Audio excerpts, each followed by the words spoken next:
Everyone, and welcome to my presentation about the bilateral security arrangement between the US and Japan. Before we get into the specifics of what that arrangement entitles, we need to understand the historical context behind it. After the end of the Second World War, the United States of America occupied the Empire of Japan until April 28, 1952, when the San Francisco Peace Treaty came into effect. However, the US was not willing to abandon its military presence in the region.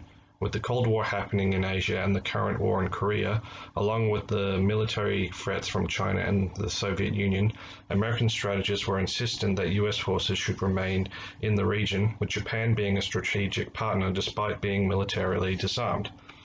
At the peace negotiations in 1951, the Japanese delegation was pressured to endorse a separate security agreement with the United States.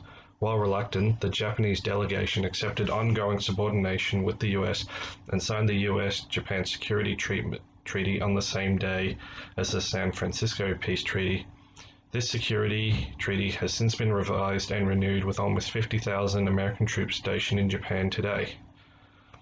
The Treaty of Mutual Cooperation and Security between Japan and the United States of America was signed in San Francisco on September 8, 1951, and outlines that both states, under the Charter of the United Nations, will settle any international conflicts by peaceful means.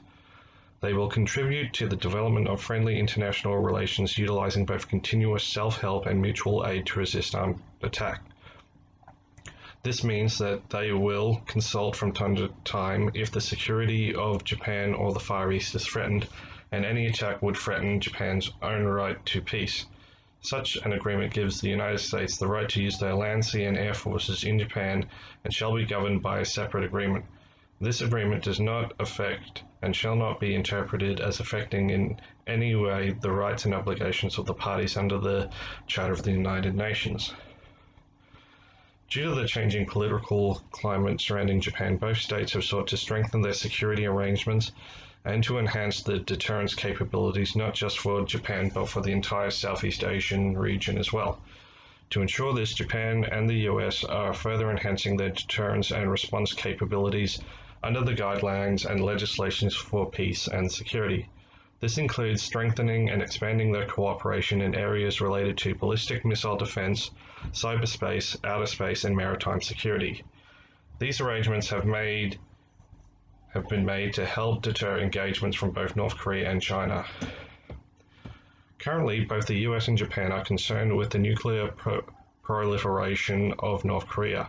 The bipolar confrontation between the North and South Korean peninsulas and the end of the Cold War left North Korea without strong allies and with no legitimacy to their ideologies.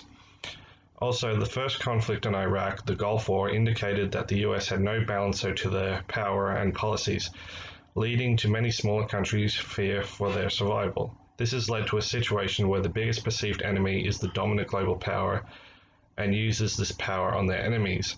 They then need to require more reliable deterrence to combat this. Japan's engagement policy with North Korea is focused on active engagement policies like South Korean Sunshine Policy, a proactive policy to try and induce voluntary changes in North Korea's regime, and opening the way towards reconciliation, exchanges, and cooperation. Rather than engaging actively, Japan responds to changes in the international and domestic political, social, and economic environment. While Japan would likely support US policies due to their alliance, their engagement policy is unlikely to enforce strict measures in military engagements against North Korea unless under extreme circumstances. The support of US policies over their own in dealing with North Korea has left Japan's options constrained. Because Japan depends on the US capital markets and diplomatic support in the international economy, while also depending on the US for security through the US-Japanese security arrangement, has left Japan with virtually no leverage of their own to deal with North Korea, leaving them to coordinate their efforts with the US and South Korea, adjusting and accommodating their agendas accordingly. Regardless of what policies the US and Japan have made to deal with tensions with North Korea, they must consider North Korea's reliance on China, as well as their own relationship with that country. The relationship between Japan and China has deteriorated in recent years primarily due to Japan's nationalization of the Senkakus, a chain of uninhabited islands surrounded by deposits rich with natural gas and fishing grounds that have been claimed by both countries. This has had some concern as a possibility of a military clash is likely to draw US forces into the area due to their long-standing commitment with Japan. This would also force the US into an unfavorable position as China is fast becoming an economic and military superpower in the global political arena. The political issues of the US-Japan alliance are not only influenced by external state actors, but issues in the alliance itself have come to light. This includes the United States occupation of Okinawa. The heavy US presence on Okinawa has been described as the war state to complement Japan's peace state. Residents of Okinawa protest that the island holds a disproportionate amount of US security forces stationed in Japan ever since the end of the Second World War. Estimates suggest that 120,000 Okinawans were killed in the Typhoon of Steel, or the Battle of Okinawa. However, despite liberating Okinawa, the US forces have stayed.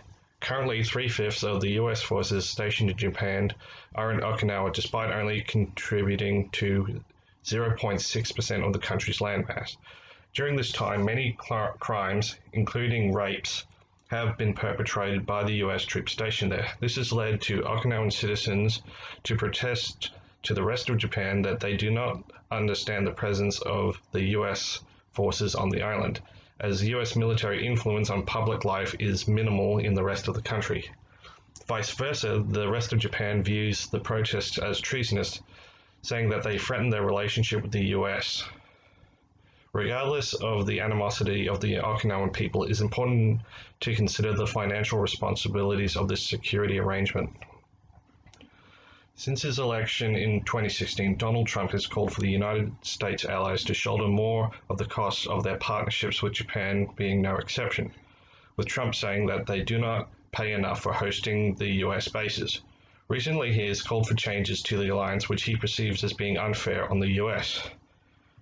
Measuring how much the United States and Japan spend on their alliance is complex, as no balance sheet is accepted on both sides. In 2017, the Japanese Minister of Defense claimed that Japan paid 86% of the total cost. However, media outlets have suggested that the estimated percentage is around 40 to 50%. Because Japan is responsible for hosting the support of the United States, the land, labor, and utilities for stationing US forces throughout the country, the cost of which ranges from $1.7 billion to $2.1 billion per year, while the US approximately spends $2 billion per year on the bases. Despite the costs, the US has enjoyed significant strategic benefits because of these bases, which gives them the ability to deter aggressive tension from China and North Korea, as well as minimizing the costs of mobilizing forces by having them already stationed in Japan. However, despite the benefits, the call from the US to its allies to shoulder more of the costs and responsibility in maintaining peace may be an indication that they are losing their position as the hegemony in that region, specifically to China. A wide range of media reports has tended to state that recent economic and political successes in China have led them to become Southeast Asia's new best friend, while determining the fate of both Asian markets and the international economy, including the US. In contrast, the United States has been viewed by countries in Southeast Asia as inattentive in the region because of misplaced priorities and precautions elsewhere. Realists argue that international relations with China will be bleak if they continue to ascend. They argue that if a state has the necessary offensive capabilities, they will push for a hegemony in their region as the best way to stay safe. The United States did the same thing when it pushed European powers out of the Western Hemisphere and dominated the region in the 19th century, and there is no reason to suggest that China won't do the same in the Pacific through building up their military complex. While China may not use their offensive capabilities to conquer their neighbors, they may use them along with their economic power to influence their decisions in the region. However, neighbors including Japan are not likely to be content with external influence and will join the US as a balancing coalition despite their lowered opinion of the country. While such actions may not start a conflict, it creates a situation where it is more likely. That said, if the US continues to decline, how must Japan respond?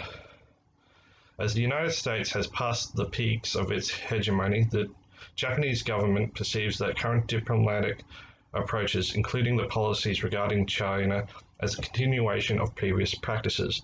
They reiterate that the US is still the most indispensable ally, as their security guarantees to continue to shape foreign policy. However, the perception of the alliance in shaping Japan's vision for the order in the region has changed. During the Obama administration, the dispute over the Senkaku Islands, Japan sought to consolidate power with the US. Under Trump's administration, consolidation, while still necessary, is not enough for Japan to secure international rules and regional stability, as the US president has not respected them.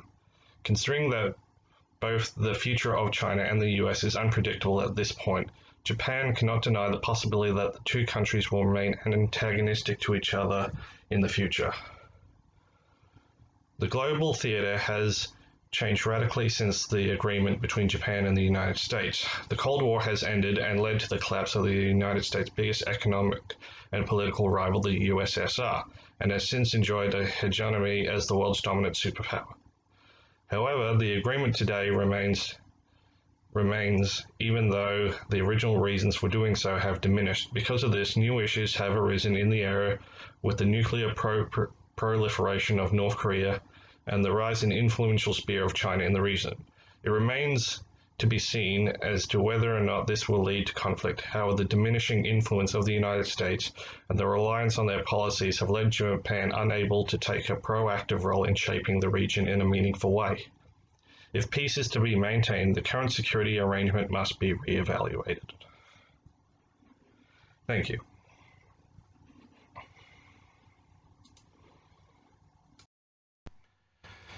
And before you go today, here is my list of references and some discussion questions. How would you characterize the relationship between the US and Japan under the Security Treaty? How is it in the interest of the US or Japan? Should Japan rely less on the US to shape policies in Southeast Asia? And finally, should measures be taken to re-strengthen the US hegemony in Southern Asia, or is it better to facilitate mutual cooperation with China? Thank you.